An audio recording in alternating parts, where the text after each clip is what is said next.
8h14, votre invité ce matin, Sonia Mabrouk, et il est le chef du service des maladies infectieuses de l'hôpital de la Pitié-Salpêtrière à Paris. Bienvenue sur Europe 1 et bonjour professeur Eric Combe. Bonjour Sonia Mabrouk. Il y a encore quelques semaines, on évoquait une possible éradication, en tous les cas un objectif vraiment d'une très faible circulation du virus. Est-ce qu'aujourd'hui on a compris qu'on n'y arriverait pas? Vaccin ou pas, on va donc vivre avec ce virus?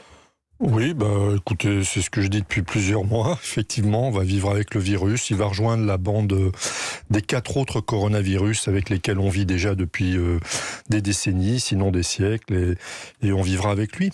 Donc l'option zéro virus, c'était une chimère? L'option zéro Covid était une chimère, effectivement. D'ailleurs, on voit les pays qui ont adopté cette vision, les îles notamment du Pacifique, Australie, Nouvelle-Zélande, sont quand même en mauvaise situation, quoi. Alors, on le dit avec beaucoup de calme et de sérénité ce matin, mais moi je me souviens, professeur Eric Combe, il y a un an, vous aviez constaté et dit comprendre qu'on laisserait circuler le virus, et certains ont dit, oulala, le professeur Eric Combe incite les jeunes à tomber malades, à être contaminés.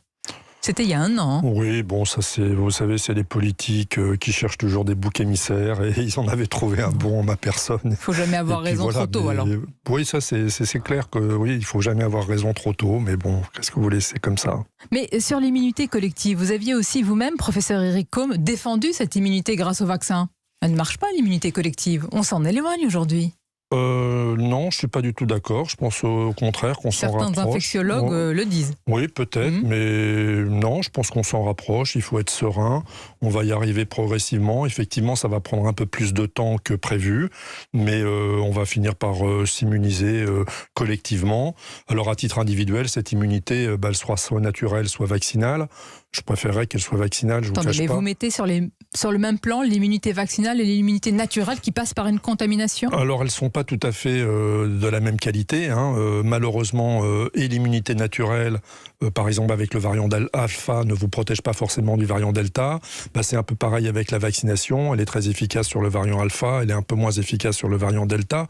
Donc, je pense qu'il y aura on se réinfectera à minima avec des formes bénignes, voire inapparentes, et puis on arrivera à une immunité une fois qu'on aura rencontré le virus sous forme de ces différents variants quelquefois. Mais ça va se passer comme pour les autres coronavirus, enfin oui. Les 4 autres avec lesquels on vit. Mais là encore, on le dit normalement, mais certains, quand on disait il faut passer par l'immunité naturelle, certains s'en offusquaient, dire non, il n'y a que l'immunité vaccinale qui nous mènerait vers cette immunité collective. Aujourd'hui, on admet que l'immunité naturelle fait partie du dispositif pour arriver à cet objectif d'immunité collective. L'immunité, on peut l'acquérir soit de façon naturelle en acquérant la maladie, soit de façon vaccinale en ayant le vaccin. Donc en laissant circuler le virus. Oui, mais je recommande plutôt bien sûr. que les gens soient vaccinés. Hein. Il faut impérativement qu'ils soient vaccinés d'ailleurs. Mais vous êtes un partisan, professeur Eric Combe, un défenseur du vaccin depuis toujours. Est-ce que vous avez été surpris que les vaccins ne soient pas aussi protecteurs que ce qui était prévu au départ ? Alors oui, c'est vrai que ça a été une surprise, mais il faut bien quand même constater que sur le variant alpha, sur lequel il avait été testé initialement, le vaccin est très très efficace. Il n'y a aucun doute là-dessus. C'est vrai qu'il est un peu moins efficace sur le variant delta, mais ça on ne le savait pas, on ne le savait même pas au mois de juin. Hein. Oui, c'est pour ça que je demande aux spécialistes des maladies infectieuses que vous êtes, est-ce qu'il y a une forme de déception, d'incompréhension de cette moindre efficacité aujourd'hui? Non, c'est pas une forme d'incompréhension, c'est une petite déception, effectivement. Après, on sait que en matière de vaccin, vous savez, c'est pas magique, hein. Le vaccin contre le papillomavirus, par exemple, il vous faut 3 injections pour qu'on considère que vous avez une immunité naturelle, enfin une immunité. Donc, il va falloir plusieurs injections pour avoir une immunité contre le Covid. Le vaccin, ce n'est pas magique, mais on nous a dit, je me permets de dire un on impersonnel, qu'il allait nous débarrasser du virus aussi. Vous vous souvenez de cette phrase? Moi, je n'ai jamais pensé que le vaccin nous débarrasserait du virus. Après, voilà, il y a des gens, ils peuvent dire ce qu'ils veulent, effectivement. Mais ça n'allait pas avec... vous savez, aucun vaccin n'a permis... On ne s'est débarrassé d'aucune maladie infectieuse avec un vaccin, sauf la variole. C'est la seule maladie qui existe pour laquelle on s'en est débarrassé grâce à un vaccin. Donc, à un moment, il faut avoir un minimum de culture des maladies infectieuses, de culture historique et de connaissances dans sa discipline, qui est en l'occurrence les maladies infectieuses, pour essayer de dire le moins de bêtises possible. C'est pour ça qu'on vous interroge ce matin, professeur Eric Combe. Qu'est-ce qui fait que des variants existent? C'est parce que le virus circule ou parce que la vaccination rend le virus plus résistant et il se bat donc pour muter comme certains le disent?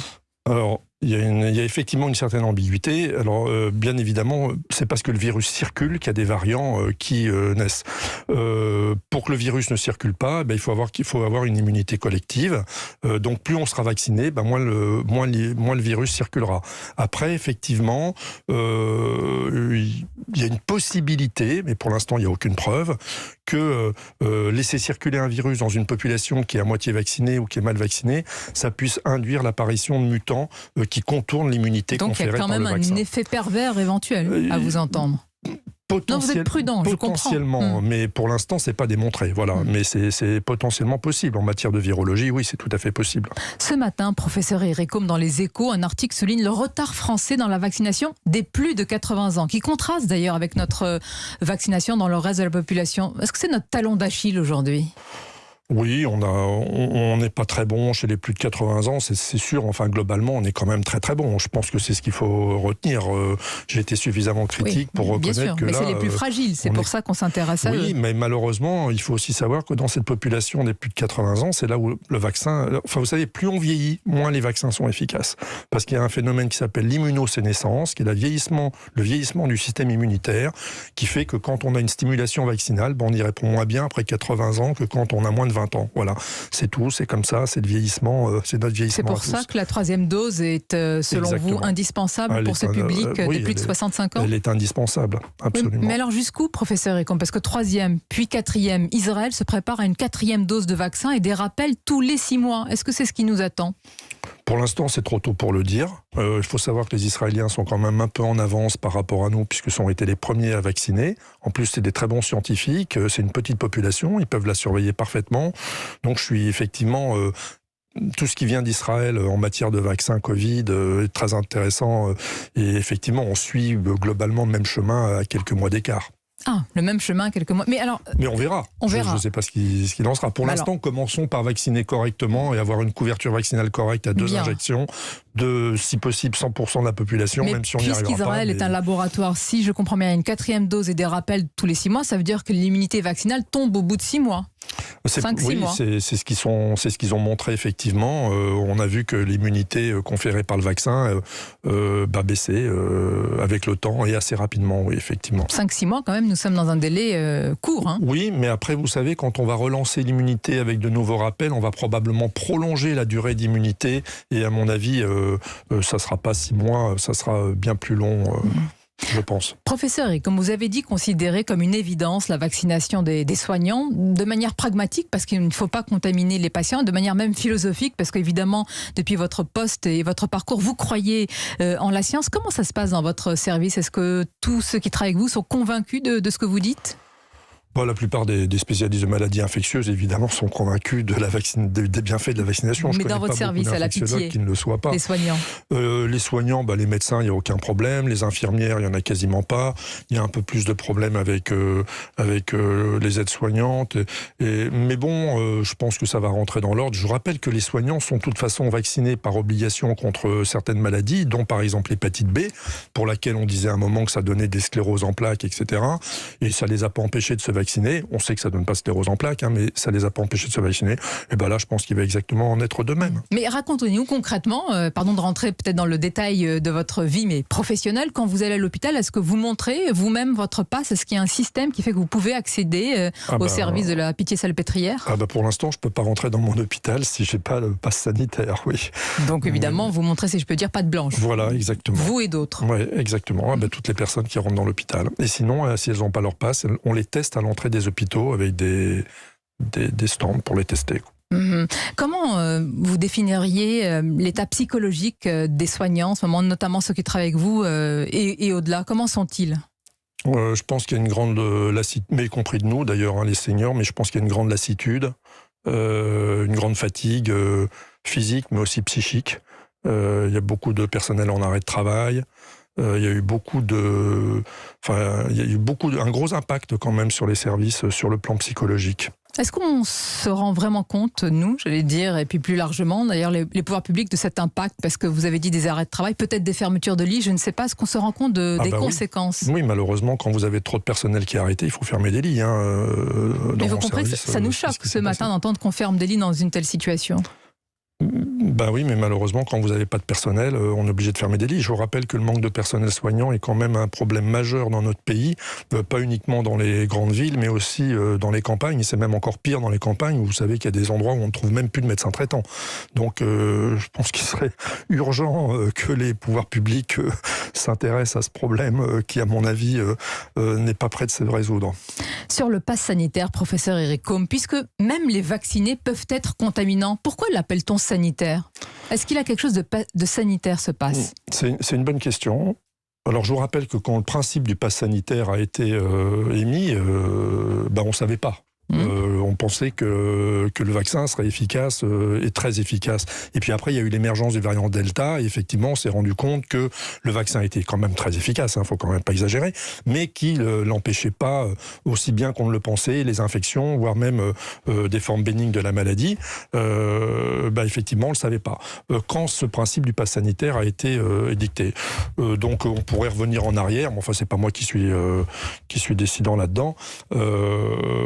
Mais je pense que c'est très important sur le plan de la santé publique et sur le plan de l'éducation sanitaire de maintenir ce principe du pass sanitaire. Mais pourquoi? Puisque si nous sommes vaccinés dans ce studio, nous pouvons être contaminants. Donc en quoi il est sanitaire? Quelle est son utilité sanitaire? Oui, je suis d'accord avec vous. C'est un terme sur lequel on pourrait revenir, le terme de sanitaire. Vous l'auriez appelé comment? Pass économique, politique? Oui, en ce moment, ça se transforme d'un pass sanitaire en pass socio-économique. Oui, je suis d'accord, mais c'est très important quand même. Oui, parce qu'en plus, il peut être amené à être prolongé. Donc c'est une vraie réflexion. J'imagine que le citoyen impliqué dans le débat public, professeur Éric Côme, se pose la question de la balance entre protection de la santé, via ce pass sanitaire ou économique, et libertés individuelles. C'est un débat qui vous interpelle? Oui, c'est un débat qui m'interpelle, mais bon, je rappelle que la Déclaration des droits de l'homme, sauf erreur de ma part, la liberté, enfin je ne connais plus la formule exacte, mais la liberté de chacun s'arrête là où elle empiète sur la liberté d'autrui, me semble-t-il.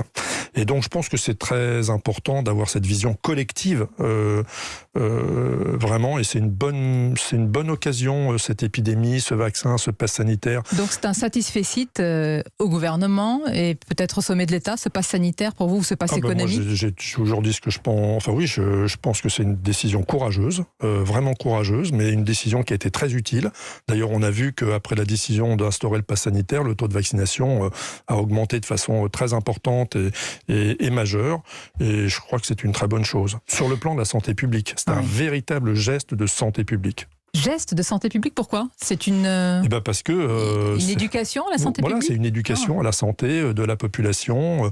C'est les sensibiliser à l'importance de se protéger soi, mais aussi de protéger les autres. C'est sur ça qu'il faut insister.